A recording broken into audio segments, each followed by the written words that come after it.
He probably thinks a sonata is something you sit on, the man in the velvet collar said, loud enough for half the lobby to hear, and the woman beside him laughed into her gloved hand and looked at me to see if I had heard it too. I had heard it. I had heard all of it for the better part of an hour, because I was the one standing the door of the grand salon at the Hall of St. Verdine, a king's foot sentry in red wool and a tall black bearskin, set there to honor the concert and to keep the wrong people out of the wrong rooms. And a man in a fine coat had decided, somewhere between the cloakroom and the second glass of something pale, that I would make excellent sport for the evening. I am not the guard in this story. My name is Corin Aldwick, and that night I was a violist of the Verdine Orchestra, second desk, 26 years old, sweating through my collar in the wings because our principal violist had not come, and I had been bumped up a chair I was not ready for. I tell you that so you understand I had no love spare for a man being mocked at the door. I had my own fear to carry. I noticed the guard the way you notice a column, a thing that holds the ceiling up and asks nothing of you. I would not have given him a second glance. The man in the velvet collar gave me no choice. He had a party of 4 around him, the kind of people who arrive at a concert to be seen arriving, and he had appointed himself their entertainment. His name, I learned later, was Master Rolf Pellin, and he was a patron of the hall, not a great one, but a loud one, which in some houses counts for more. He had subscribed to a box for 9 seasons, and he wore it like a rank. He stood in front of the still sentry with his thumbs in his waistcoat, and he performed. "Look at him," Pellin said, circling a little, the way a man circles a statue he means to buy. The finest music in the kingdom about to be played 20 feet from where he's standing, and it is wasted on him. Utterly wasted. You could play the Verdine Symphony for this fellow, or you could play a pot falling down the stairs, and he would not tell you the difference. Would you, soldier? The guard did not answer. The guard did not move. His eyes were forward and a little above the crowd, fixed on nothing, the way they teach them, and the gaslight ran along the line of his jaw and found nothing there to read. That, of course, was the very thing Pellin could not bear. "Nothing," Pellin said, delighted, turning to his party. "You see, not a flicker, a man of wood. Now I don't blame him. How could a fellow like this know what a phrase is, what a line is? He was raised to stand still and look fierce, and that is a fine trade it is. It keeps the rabble off the stairs. But music," and here he laid one hand flat on his own chest, as if to keep his heart from escaping out of sheer feeling, "music is for the cultivated. It is a language, and either you have been taught it or you have not, and there is no shame in a man being deaf to it, only in pretending he is not." A few people laughed. Most did not. Most of the lobby crowd had the grace to look away, but the few who laughed were enough for Pellin, and laughter is fuel to that kind of fire. I should have gone in. The call was minutes off, but I stood at the wing's door with my viola under my arm, and I watched, because there is a particular cruelty in watching a man who has decided to be cruel to someone who is forbidden to answer, and you cannot always look away from it, even when you want to. Pellin warmed to his subject. He told his party, and the door, and the chandelier, and anyone within 30 feet, that the Verdine Symphony was the deepest thing the kingdom had ever made, that it was being given that night in its entirety for the first time in 11 years, that the composer himself had walked these very halls before he died, and that it was a scandal, a positive scandal, that the door to so sacred a room should be kept by a man who would hear it as so much noise. "I'll wager," Pellin said, and his eye went bright and mean the way a gambler's does, "I'll wager he could not hum the opening to you if you held a sword to him. The most famous 8 notes in the realm. Every child knows them. Shall we ask him? Soldier, the opening of the Verdine. Hum it for us. Go on." The guard said nothing. Of course he said nothing. He was a sentry on duty. He would not have spoken if the room had caught fire, not until the order came. He would simply have moved. Pellin knew that. That was the whole sport of it, to demand a thing from a man you knew could not give it, and then to crow over the silence as proof. "You see," Pellin said softly, almost gently, and that was the worst of it, the gentleness. "Nothing. There is nothing in there but the drill. A good dog, well trained. We should not mock him for it. We should pity him." And he reached out. I remember the gloved finger, pale gray kid leather. And he flicked the brass button at the center of the guard's chest, the way you'd flick a thing to test that it was solid, to show his party it would not respond. The guard did not respond. But I will tell you what I saw, and I have thought about it every day since, so I am sure of it. I saw the guard's gaze, which had been fixed on the high cornice across the lobby, drop, just once, just for the length of a held breath, to the placard on its brass stand by the salon door. The placard that named the evening's program. The Verdine Symphony in D, complete, in 5 movements. And I saw something cross the back of his eyes that was not the blank of the drill at all. It was the look of a man hearing a name spoken that he had not heard in a long time, and had not expected to hear ever again. Then it was gone, and he was a column again, and the call bell rang, and I had to go and find my chair and my fear, and I forgot the man in the velvet collar entirely, because the most frightening 40 minutes of my life were about to begin.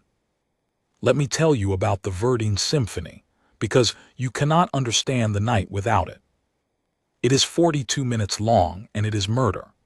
The composer wrote it at the end of his life with the deliberate intention, everyone says, of making the players bleed, long unbroken lines that give you nowhere to breathe, a slow movement that hangs on a single held thread of sound for pages, and a finale that no orchestra in the kingdom plays without the conductor closing his eyes and praying.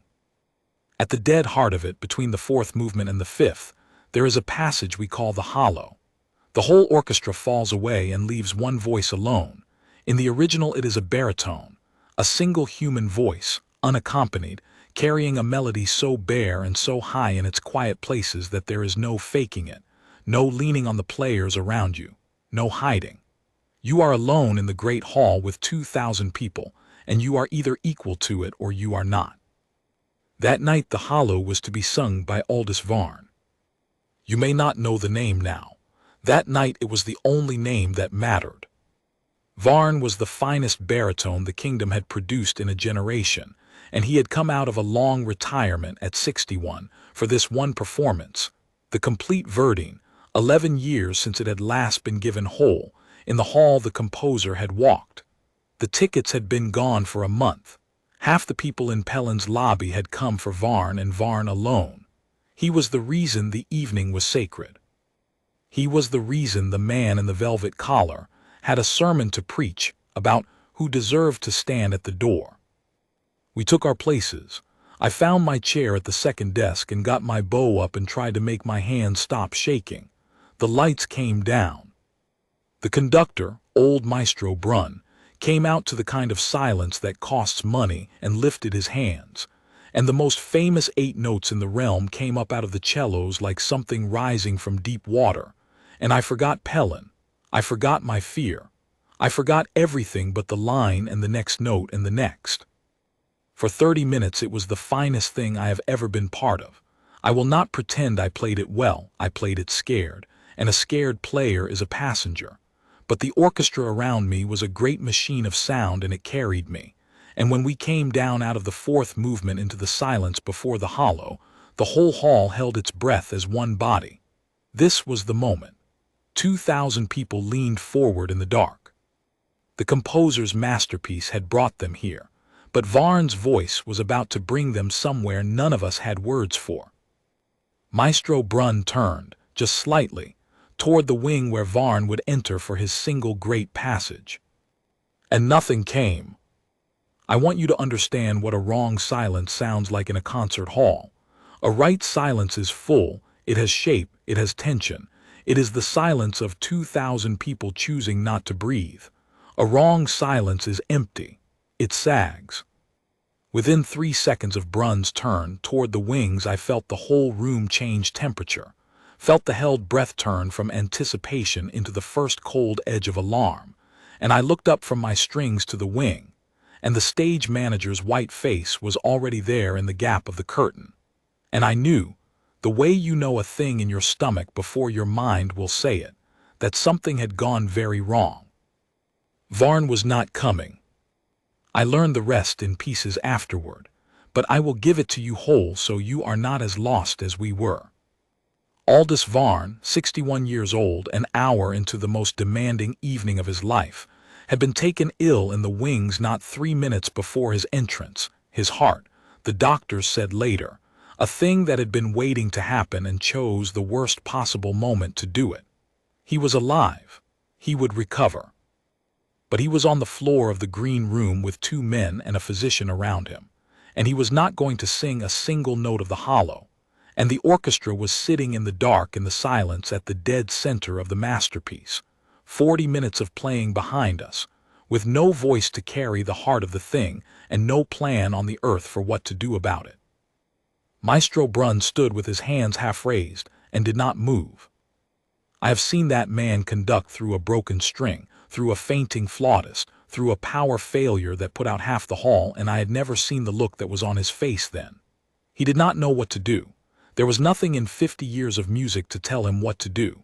You cannot play the verting without the hollow. The fifth movement makes no sense without it, builds on it, answers it, and you cannot conjure a baritone of Varn's stature out of the air in the middle of a concert. He could stop. That was all. He could turn to the hall and stop the masterpiece dead at its heart and send 2,000 people home from a broken evening, and the 11 years awaited complete verting would become the night it fell apart. The silence stretched, 5 seconds, 8. Somewhere in the boxes, a single nervous cough. I saw Brunn's shoulders begin to drop in the way a man's shoulders drop when he is about to give up, and I felt my own heart break a little for him, and for the composer, and for all of us, and for the great wounded thing that the evening had become. And then a voice came out of the dark at the side of the hall. It came from the doorway, from the salon door where the sentry stood. It was not loud. It did not need to be loud. The hall was built 400 years ago to carry a whisper from the stage to the last seat, and it carried this from the side door to every soul in the place. One voice, unaccompanied, low and certain and absolutely true, singing the opening line of the hollow, the bare melody, the high quiet thread of it, the passage that has no hiding place, pitched perfectly, held perfectly, as if it had been waiting in the man's chest for 11 years for exactly this. It was the guard. I turned in my chair so fast I nearly dropped my bow. Everyone did. 2,000 heads turned toward the side door, where the red and black figure that had been a column all evening stood exactly where he had stood, rifle still grounded, bearskin still tall, white gloves still at his sides, not 1 inch out of his post, and sang. He did not step forward. He did not look at us. He looked at the far cornice the way a sentry looks at nothing, and he sang the loneliest passage in the kingdom's music into a hall that had given up hope of hearing it, and his voice did not waver. I had heard Varn sing the hollow in rehearsal that very afternoon. I tell you the truth, this was its equal. Not louder, Varn at 61 had a power this man did not reach for, but truer, somehow, barer, a voice with no decoration on it at all, no performance, only the thing itself. It was the voice of a man who was not singing to be admired.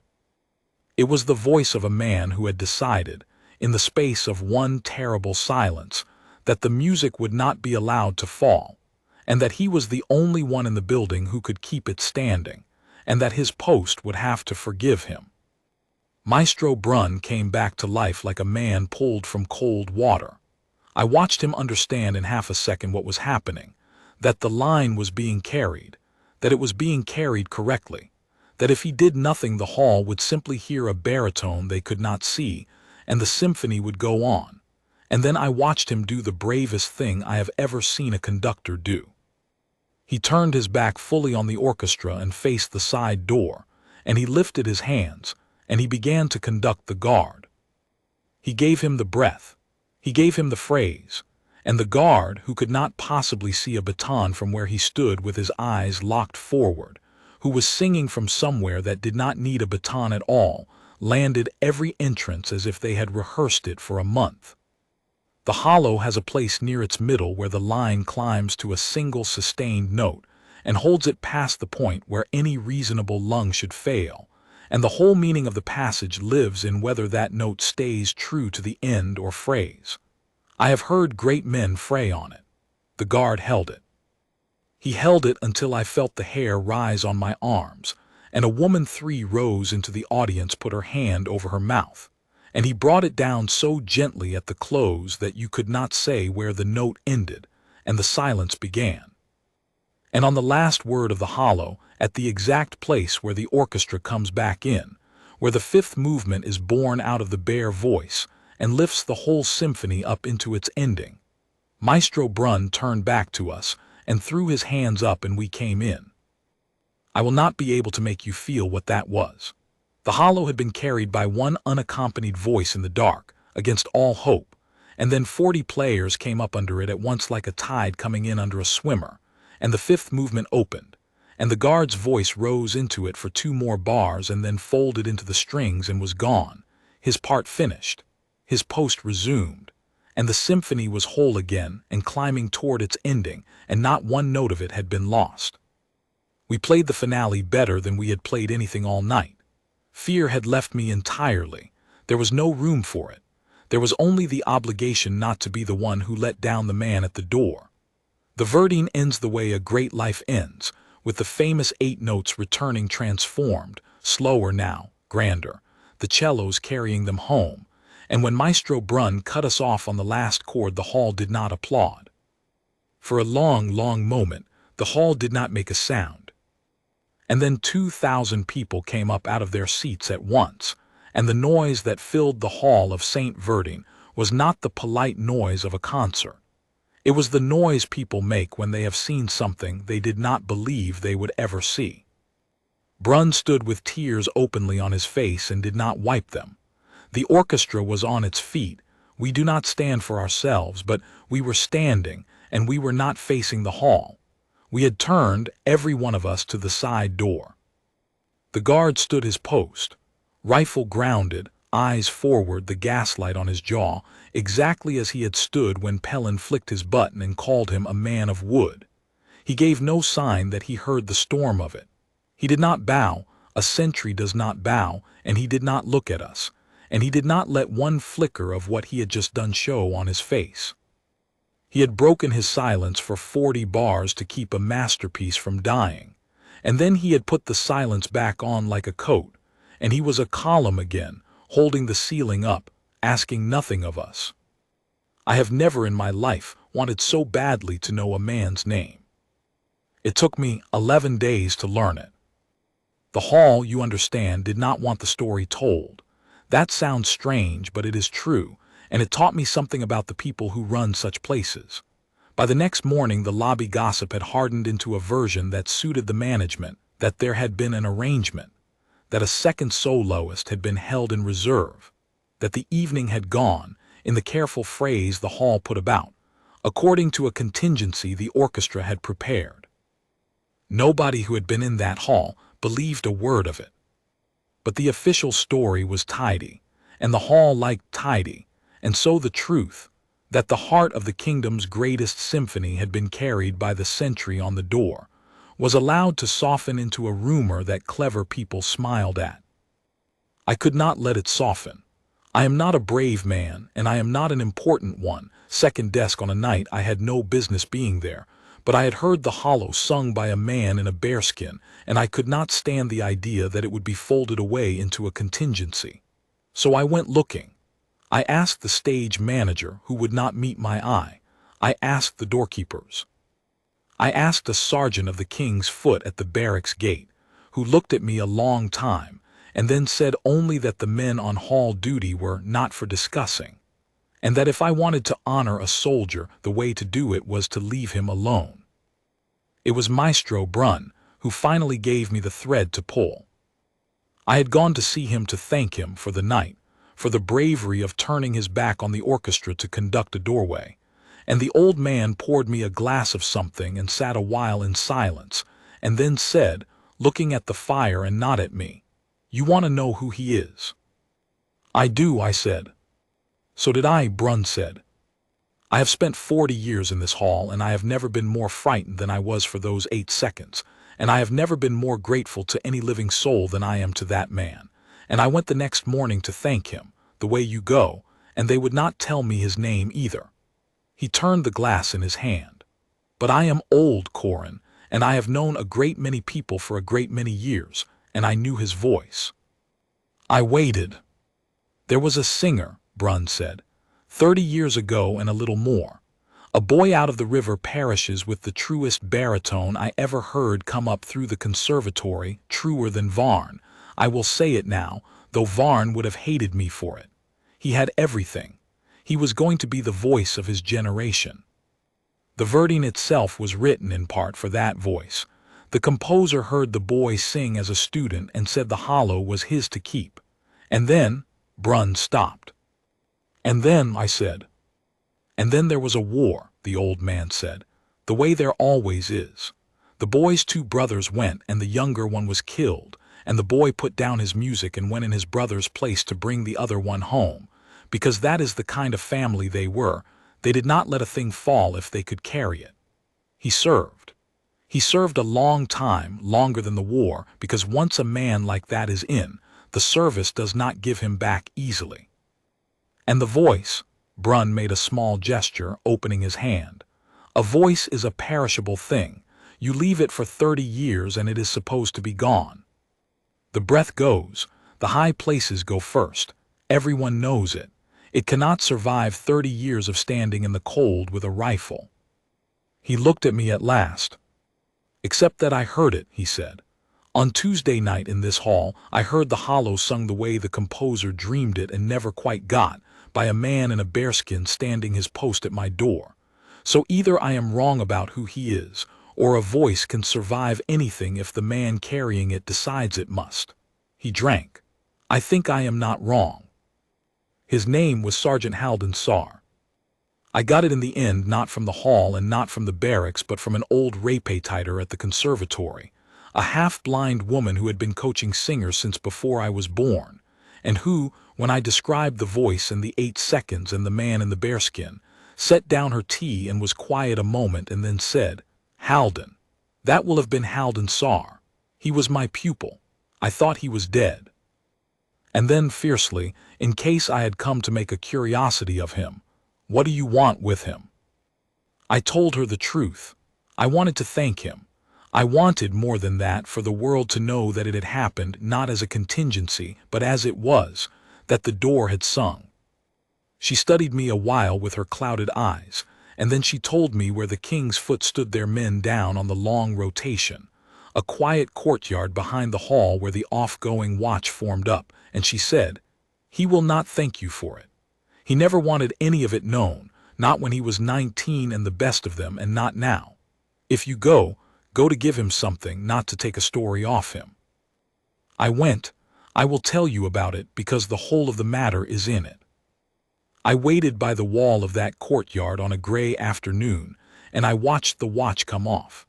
I knew him at once, not by his face, which I had never properly seen, but by the way he held himself, the same calm stillness even now with the rifle gone and the bearskin under his arm and his collar open. He was older than I had let myself imagine, past 50, surely. His hair was iron gray and cut close, and there were 30 years of standing in the cold written into his face, and his hands, when he set the bearskin in its case, were a working man's hands, scarred across the knuckles. I came up to him with my hat in my hand and my heart going hard, and I said, Sergeant Sar. He looked at me. It was the first time those eyes had ever rested on me directly, and they were not a column's eyes at all up close. They were tired and dark and very steady, and they took my measure in about a second and a half and found me harmless. You were in the orchestra, he said, not a question. He had a low, plain-speaking voice, nothing like the singing one, and I understood that the singing one was a thing he kept locked away in a separate room of himself. Second viola, I said. I was 20 feet from you when I could not finish it. I came to thank you. The whole orchestra would come if I let them, but I knew you wouldn't want 40 of us, so I came myself. What you did. I sang at a concert I wasn't asked to, he said. It's against every standing order I hold. If I were a younger man, it would cost me my post. He said it without heat, a flat statement of fact, and then he picked up the bearskin case and made as if to go, and I understood that for him the matter was closed and slightly shameful, a breach of discipline, nothing to be thanked for. Maestro Brunn told me about the verdine, I said quickly before he could leave. About the boy from the river parishes the composer wrote the hollow for, about the war, about your brother. He stopped. He set the case down again, very slowly, and for a moment he was not a sergeant of the King's Foot at all. He was a man hearing the door of a locked room open. When he spoke, his plain voice had gone quiet. Brunn talks too much, he said, but there was no anger in it. He didn't talk, I said. He kept your name back even from me. I found it another way. He only told me why a voice like that ended up at a door. I took a breath. Why did it, Sergeant? You could have had everything. He said the composer himself. I know what the composer said.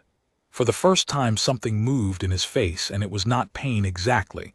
It was something older and more settled than pain, the way a long-heeled break aches before rain. I'll tell you because I think you'll let it lie after, and because the boy you're imagining never existed the way Brunn remembers him. Brunn remembers a voice. I remember a family. He looked past me at the gray wall. There were 3 of us, he said. Me in the middle. Our father carried coal up from the river barges and our mother sang in the parish loft, and she put singing into all 3 of us, but it took in me the deepest. When the conservatory came scouting and took me on a charity place, my brothers carried double so I could go. My older brother, Tomas, he had a fine voice too, finer than people knew. He just never had the place to use it because he gave the place to me. He used to stand outside the practice rooms in the cold and listen, and tell me after which bits were honest and which bits I was showing off, and he was always right. A breath.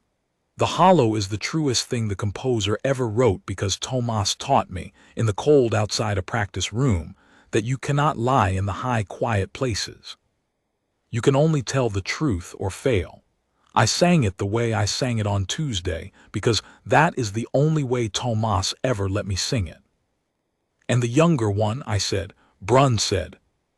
Edrin, he said, the baby, 17 when the war took him. We were promised all 3 that brothers wouldn't be put in the same place, but it was a bad war and the promises went the way promises go, and Edrin and Tomas ended up in the same valley and Edrin didn't come out of it. His voice did not change. That was the terrible part. It did not change at all. Tomas did, but he came out wrong. What he'd seen had taken something out of him that the cold outside the practice rooms had put in. He couldn't go back to the barges. He couldn't be alone with it. And the service wanted men, and I was 20 and the best of my year, and supposed to sing the verdine in 2 seasons' time. And I looked at my brother, who had stood in the cold so I could be warm, who had given me his own place at the only thing he ever wanted. He stopped, and the gray courtyard was very quiet. I went in beside him, Sar said simply. So he wouldn't be alone with it, that's all. There's no more to the story than that. People want it to be a tragedy, the great voice thrown away, but it was the easiest decision I ever made, and I have never once been sorry, not in 30 years. Tomas lived. He's an old man now with a boat on the river and 4 grandchildren, and he sleeps at night. And he sleeps at night because I was beside him in the bad places, until the bad places let him go. You ask me what I traded the voice for. I traded it for my brother sleeping. I would not undo it for every concert hall in the kingdom. I could not speak. After a while I managed, and the voice. A very small thing happened at the corner of his mouth then, not a smile, but the ghost of where one had once lived. The voice was never the point, he said. My mother used to tell us when we were small that the gift isn't yours to keep, it's only yours to carry, and you carry it to wherever it's needed, and you set it down there. I thought all those years that I'd set it down for good in a valley a long way from here. I thought it was gone, you're supposed to lose it, the breath, the high places, everyone says so. He looked at me. But I kept it up, quietly. A man on a long, cold post has a great deal of time inside his own head, and I spent 30 years of it singing where no one could hear me, the way Tomas taught me in the truth places, because it was the one room in myself the cold could never get into. I never thought I'd need it again. And then on Tuesday I stood at a door and heard that the verdine was being given whole, the hollow and all, for the first time since I was a young man.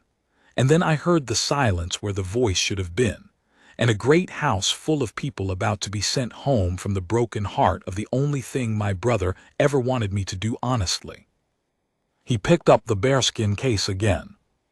"My mother was right," he said. "The gift isn't yours to keep. It's yours to carry to where it's needed and set down. Tuesday it was needed at a door, so I carried it there and I set it down.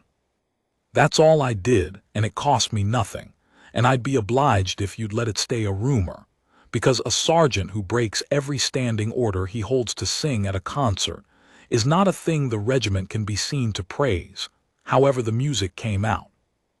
I told him I would let it lie, and I meant it. But there was one more thing, and you will want to know how it came out, because the man in the velvet collar is owed his place in the story, and the world did not, in the end, let it lie at all, though not because of me. Master Rolf Pellin, you see, had been in that hall when the door sang. He had been in his 9-season box with his party of 4, having an hour earlier flicked the brass button of a man of wood and pronounced him deaf to music. And then he had sat in the dark, and heard that same man carry the hollow when the kingdom's finest baritone could not, and he had stood up at the end with 2,000 other people, and made the noise people make when they have seen something they did not believe they would see. He could not help it. No one could. And here is the thing about a man like Pellin, the thing I have turned over many times since.